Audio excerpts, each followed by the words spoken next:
I chose the Marais district, which spreads across parts of the 3rd and 4th arrondissements, because of an appealing travel article I had clipped from a magazine.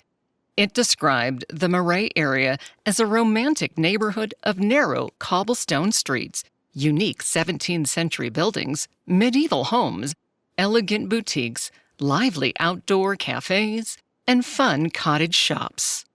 And at the time I read the article, I immediately thought, someday I'll go there. I had rosy cheeks the first time I tried to pronounce Marais to a French woman I coincidentally met at a yoga class in Key West. I took my best shot at saying Marais, and it came out sounding like Mary Ass. My pronunciation hung in the air as the classy Parisian gave me a quizzical look. But then I watched with some relief as the corners of her mouth turned up slightly, and she nodded.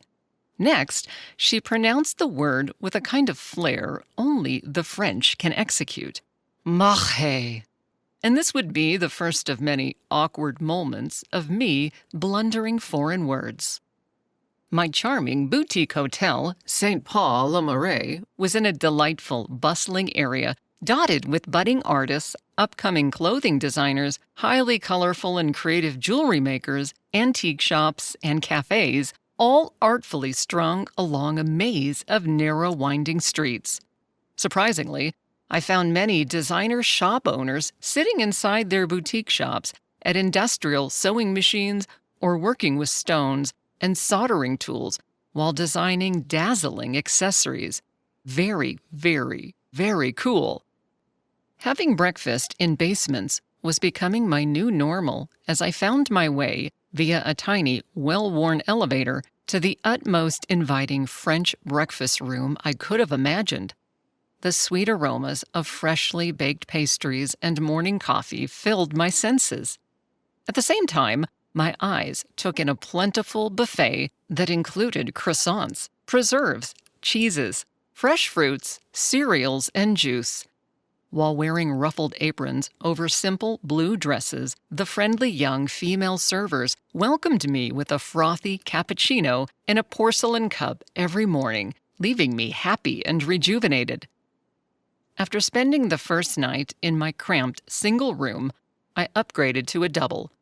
Once again, I felt extremely lucky when the upgraded larger room presented me with a clawfoot bathtub. At the same time, I recalled that it would be the first time since childhood that I would soak in an antique clawfoot tub, and I immediately looked forward to it. And if there's one luxury in life I love, it's taking a bath. So just before I immersed myself into the luxuriously warm, healing waters, I ceremoniously lit a few candles, propped open a tall window, and slid into my private slice of heaven. A slow scan of my naked body revealed a nicely preserved youthfulness, and I thought about Francesco. Would I get to see him in Milan? Would the chemistry still be there after 3 years? Would he still find me attractive? What did he mean to me? Reluctantly, I let go of my Francesco thoughts and let my mind slow down and drift off into a relaxed state while the cool night air swirled around the room and billowed the sheer window curtains. Each day, the compact European elevator delivered me to and from my room on the 3rd floor, except for one day when it was out of order. As a result, I met a steady stream of disgruntled European guests as we scraped past each other on a dimly lit, warm, narrow stairway. It didn't bother me, though, as my travels linked one new fascinating day to another. I noticed how nothing bothered me. I loved my French room with its bold silver and teal wallpaper, simple furniture, and perfectly placed white orchid on a side table. 2 large wood-framed windows faced the front street, with flower boxes just below. The first night, I heard laughter, children playing, and a solo saxophonist. Everything about my experience in Paris delighted me, and at that moment, I fully realized I was living my dream.